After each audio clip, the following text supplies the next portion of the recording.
So in today's video, we're going to be talking about the gerundive. And a very specific part of it. This goes along with the grammar lesson in stage 26 of the Green Book. You can follow along on page 113. So the gerundive is just another type of participle. So we've seen a bunch of participles. We've seen present active, all right, which we translate verbing. We've seen perfect passive, which we translate having been verbed. We've also seen perfect active, or a small group of them, having verbs. Right? So the gerundive is just another type of participle. And you recognize it by the nd in it. So here,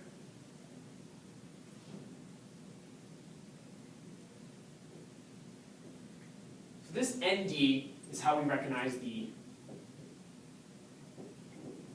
gerundive. All right, the gerundive has the nd. And the gerundive, for right now, has a very specific use, okay? So we've seen in Latin all up to this point, we've seen sentences like this.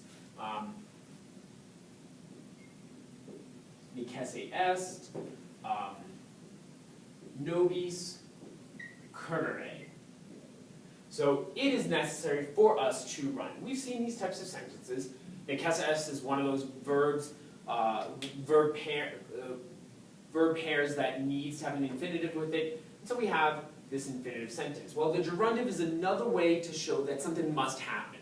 So we end up with, let me erase this box so you can see the gerundive clearly.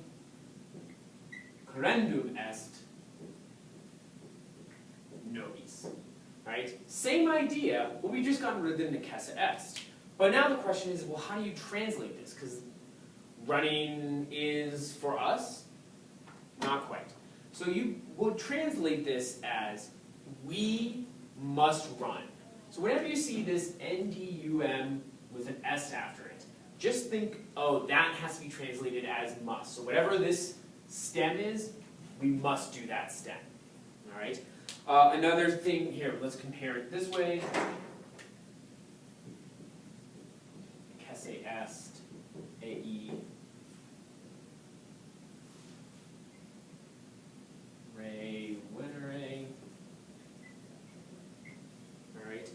so it is necessary for him to return or to come back. So here, rendum